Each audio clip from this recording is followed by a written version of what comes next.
第14章二手飞剑。我这飞剑是二手的，你以为人家上仙会将飞剑卖给我，也就快报废了才肯交易的。我特么刚才都要将聂天霸吓走了，你又把他喊回来了，你是聂天霸派来的卧底吗？王可郁闷的要吐血。二手快报废的飞剑，飞剑还带报废的。幽月公主。张正道看向那裂纹四起，发着吱嘎吱嘎的轰鸣声，更冒着滚滚黑烟的飞剑，果然有种要崩溃的感觉。而聂天霸的封神腿踢在上面，更是让飞剑上裂纹增加无数，颤颤悠悠，好似随时碎开一般。哈哈哈哈！飞剑，你这是飞剑！哈哈哈哈哈！聂天霸忽然狂笑而起，原以为要死定了，聂天霸甚至抱着必死决心同归于尽了。可谁能想到，这飞剑是个样子货，自己封神腿只要再过一会就能将其崩碎了。快动手！幽月公主惊恐的叫道。幽月公主此刻恨不得甩自己一巴掌，刚才放聂天霸走不就好了，自己多什么嘴啊？还有王可，你这飞剑快报废了，你早说啊！幽月公主和张正道忍着伤势扑了上去，轰轰！聂天霸翻手两拳打出，幽月公主、张正道再度被打的倒飞而出。不要急，等我毁了这飞剑再来收拾你们！哈哈哈哈！聂天霸大笑道。大笑中，脚下越发用力，就看到飞剑裂纹越来越多，冒出黑烟越来越大，眼看就要不行。聂天霸，你现在走，我还给你机会。王可沉声道。走！哈哈，王可，你在做梦的吧？现在我会走，放心，我会让你不得好死的！哈哈哈！现在走，我就是死也不可能走的。聂天霸大笑中，脚下再度用力。那你就死吧！王可一声冷喝，就看到飞剑之上忽然冒出无数青光。你要干什么？你在干什么？你在让飞剑自爆？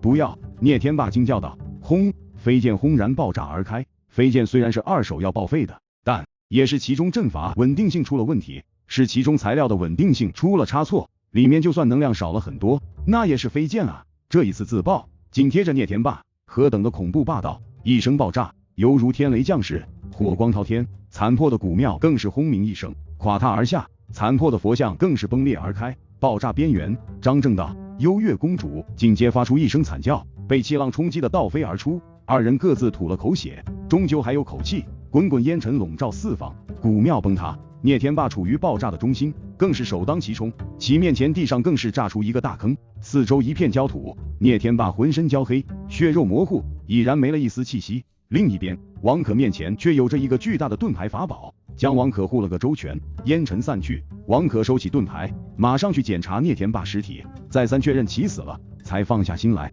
让你走，你不走，非要逞强。现在好了吧，你嗝屁就算了，我的飞剑都炸没了，老子当初花了8000金灵石才买到的，8000金灵石啊！你这个混蛋！啐！王可依旧不解气的冲聂天霸吐了口水，扭头，王可这才看向幽月公主。公主，你没事吧？王可看向不远处幽月公主，幽月公主已经爬起身来，擦了擦嘴角鲜血，气愤道：王可，你自爆飞剑，你怎么不说一声啊？你怎么不说一声啊？噗！先用我的毛巾擦擦血，还能生气，说明你伤势还不严重。刚才你也看到了，我要提前说，万一吓跑聂天霸，炸不死他，我们都得玩完。王可解释道。幽月公主一想，还真是，哼，这次算了。幽月公主郁闷地擦了擦嘴角鲜血。幽月公主，这次可是为了救你，我才损失这么大的。我这飞剑8000金灵石买的，你回头解封储物手镯了，还我啊！王可笑道。幽月公主，幽月昔日乃是公主，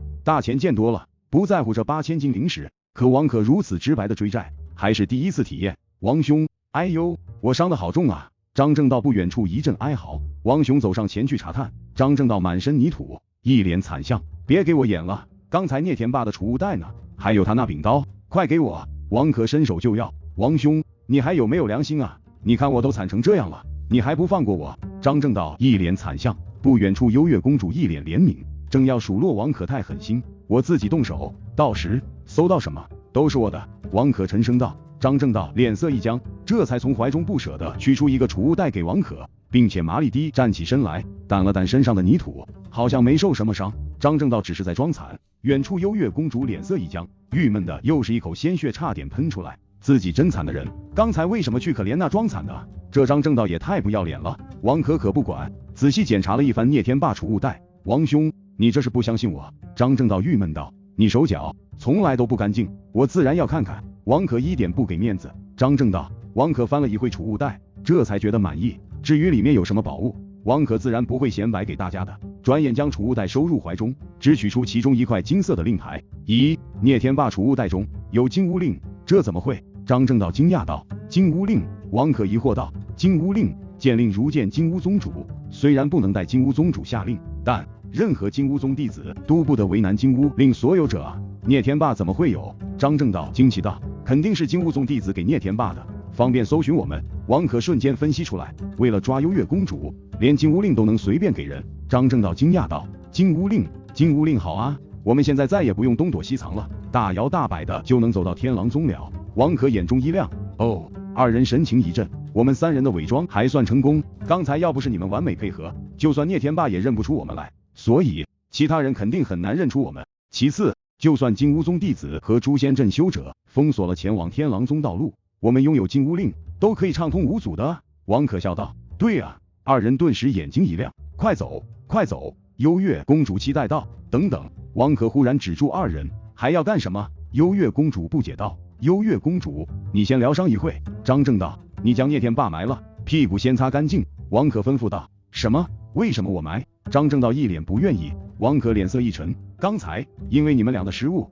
我可是炸了一柄飞剑啊，价值8000金灵石，本来我让幽月公主一个人还的，要不你和幽月公主一起还我。张正道脸色一僵，王兄，别跟我谈钱，我最见不得别人跟我谈钱了，我这人就喜欢埋尸体，你找我算是找对人了。说着，张正道为了不还钱，不要脸面地去埋聂天霸尸体了。一旁幽月公主，很快聂天霸尸体埋在了古庙废墟的旁边，一行三人将四周简单处理了一番，确定没有留下丝毫线索，就整理了一番仪容，再度上路了。有了金乌令，三人加快速度直奔天狼宗而去，而这次自然不会再让幽月公主带路了。王可带着二人全力前进，也就在三人离开的第二天，镇魔寺废墟中忽然出现一阵阵血光，好似有着一股血水从地底冒出，继而钻入聂天霸埋尸之地。砰！忽然土里伸出一只手，继而从土里爬出一具尸体，不是一个人，是聂天霸。聂天霸不是死了吗？此刻聂天霸坐在泥坑处，眉心有着一小股鲜血，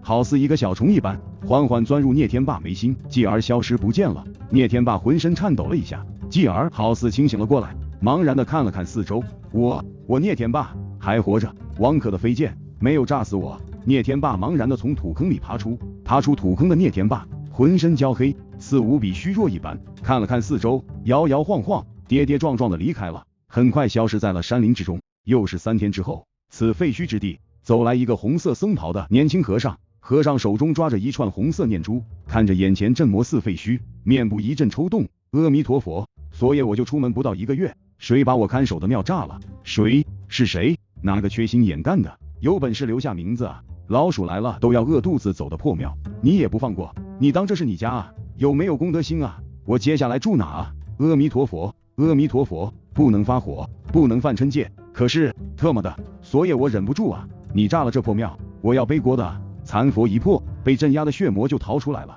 ，10万大山要出大乱子的啊！我回去跟方丈怎么交代啊？这是逼着我卷木鱼跑路啊！红袍和尚气的直跳。PS， 今晚8点，我在微信群跟大家聊一会新书，有兴趣的可以来看看。